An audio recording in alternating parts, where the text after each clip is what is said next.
যুক্তরাষ্ট্রের নাগরিক উইলিয়াম স্টামফল 2002 সালে দলবল নিয়ে গিয়েছিলেন পেরুর হুয়াসকারান পাহাড়ে, কিন্তু ভাগ্যের নির্মম পরিহাসে তীব্র তুষার ধসের কবলে পড়েন তিনি ও তার দল। প্রাকৃতিক এই দুর্যোগে নিখোঁজ হন স্টামফল। ওই সময় তাকে খুঁজে পেতে অনেক চেষ্টা করা হলেও সেগুলো ব্যর্থ হয়। দীর্ঘ 22 বছর পর নাটকীয়ভাবে উদ্ধার হল স্টামফলের মরদেহ। আশ্চর্যের ব্যাপার, 22 বছর কেটে গেলেও এখনও অক্ষত তার মরদেহটি।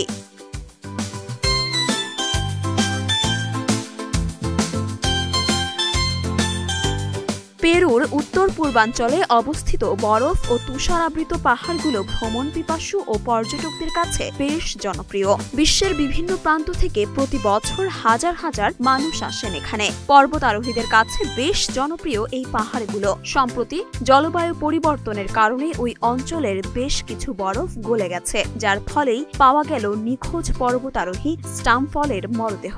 তীব্র ঠান্ডার কারণে একটুও পচেনি তার মরদেহ, এমনকি তার কাপড়, বর্ম, জুতাও অক্ষত অবস্থায় পাওয়া গেছে। এছাড়া মরদেহের পাশে পাওয়া যায় তার পাসপোর্টটিও। এই পাসপোর্টের মাধ্যমেই মূলত তার পরিচয় শনাক্ত করা হয়।